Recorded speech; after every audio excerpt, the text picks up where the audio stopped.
സർക്കാരിന്റെ സാമൂഹിക സുരക്ഷ ക്ഷേമ പെൻഷൻ ഗുണഭോക്താക്കളുടെ കാത്തിരിപ്പ് അവസാനിക്കുന്നു. സർക്കാർ ഏപ്രിൽ മാസത്തിൽ ഗുണഭോക്താക്കൾക്ക് ബാങ്ക് അക്കൗണ്ടുകളിലേക്കും കൈകളിലേക്കും 3200 രൂപ വീതം വിതരണം ചെയ്യും. ഇന്ദിരാഗാന്ധി ദേശീയ വാർദ്ധക്യകാല പെൻഷൻ, വിധവാ പെൻഷൻ, ഭിന്നശേഷി പെൻഷൻ, അവിവാഹിത പെൻഷനുകൾ, കർഷക തൊഴിലാളി ക്ഷേമനിധി പെൻഷൻ ഗുണഭോക്താക്കൾക്കും തുക എത്തിച്ചേരും. കഴിഞ്ഞ ദിവസമായിരുന്നു പെൻഷൻ ഗുണഭോക്താക്കൾക്ക് വിഷു കൈനീട്ടമായി ഏപ്രിൽ മാസത്തിലെ പെൻഷൻ തുക നേരത്തെ തന്നെ വിഷുവിന് മുന്നോടിയായി വിതരണം ചെയ്യുമെന്ന് ധനമന്ത്രി പ്രഖ്യാപിച്ചത്. ഇതിന് പിന്നാലെയാണ് പെൻഷൻ കുടിശ്ശിക വിതരണം സംബന്ധിച്ചിട്ടുള്ള സുപ്രധാന അറിയിപ്പ് സർക്കാരിന്റെ ഭാഗത്തു നിന്നും പുറത്തുവന്നത്.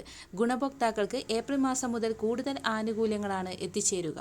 ഇതിന്റെ ഭാഗമായി ഏപ്രിൽ മാസത്തെ തുകക്കൊപ്പം ഒരു ഗഡു കുടിശ്ശിക കൂടി വിതരണം ചെയ്യുന്നു. ക്ഷേമ പെൻഷൻ തുകയുടെ വിതരണം, നടപടിക്രമങ്ങൾ, ഏറ്റവും പുതിയ ലിസ്റ്റ് തയ്യാറാക്കൽ എന്നിവയുടെ ഭാഗമായി ഇവയെല്ലാം കൂട്ടിച്ചേർത്ത് പുതിയ ഉത്തരവ് എത്തിയിട്ടുണ്ട്. ഇതിന്റെ അടിസ്ഥാനത്തിലാവും പെൻഷൻ കുടിശ്ശികയടക്കമുള്ളവ വിതരണം ചെയ്യുക.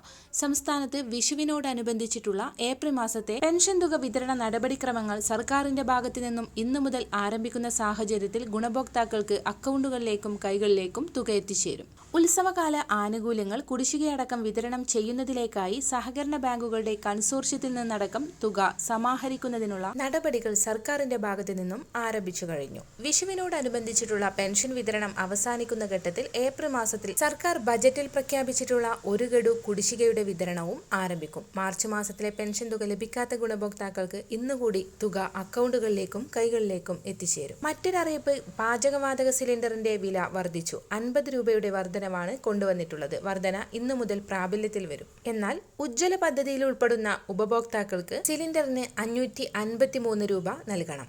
വരും ദിവസങ്ങളിലെ വാർത്തകൾക്കായി ഈ ചാനൽ സബ്സ്ക്രൈബ് ചെയ്യൂ.